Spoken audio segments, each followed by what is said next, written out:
Revenons sur mon témoignage. Le lendemain, j'ai fini par tomber malade. J'ai souffert d'intenses maux de tête.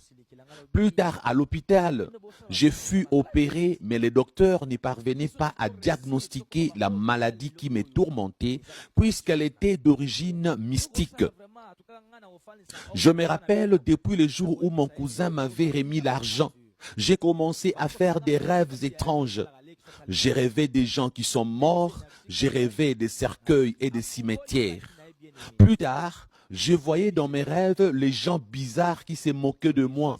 Ils me disaient, « Tu vas mourir, Mathieu, nous t'avons déjà eu, c'est fini pour toi. » Ces sorciers étaient en train de célébrer en disant, « Nous t'avons eu, nous t'avons eu. » Bien-aimés en Christ, sachez qu'il y a de la grande joie chez les sorciers lorsqu'ils arrivent à sacrifier quelqu'un.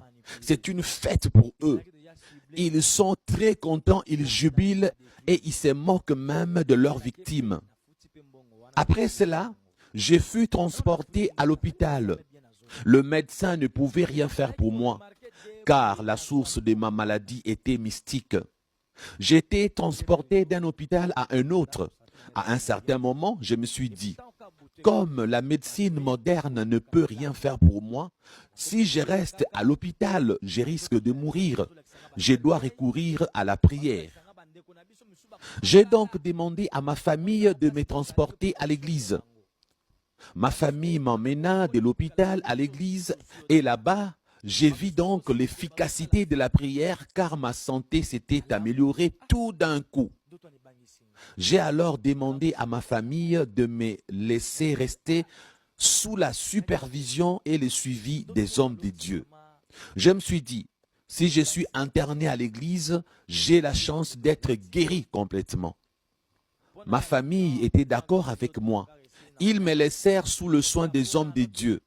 Mais lorsque mon cousin sorcier apprit que j'étais transféré à l'église, il est devenu mal à l'aise. Il envoya les esprits démoniaques manipuler ma famille. Avant de continuer à vous expliquer ce qui va se passer, j'aimerais ouvrir une parenthèse pour vous dire ceci. Je n'étais pas un véritable chrétien. J'entendais parler de Dieu, mais je vivais dans le péché. Il faut que vous puissiez comprendre que l'homme qu'on était en train de sacrifier, j'étais un chrétien hypocrite, parce que je connaissais Dieu, mais je vivais dans le péché. Mais est-il que j'avais remarqué que lorsque on m'amenait à l'église, ma maladie disparaissait et j'allais mieux. Par là, j'ai compris que là où il y a la présence de Dieu,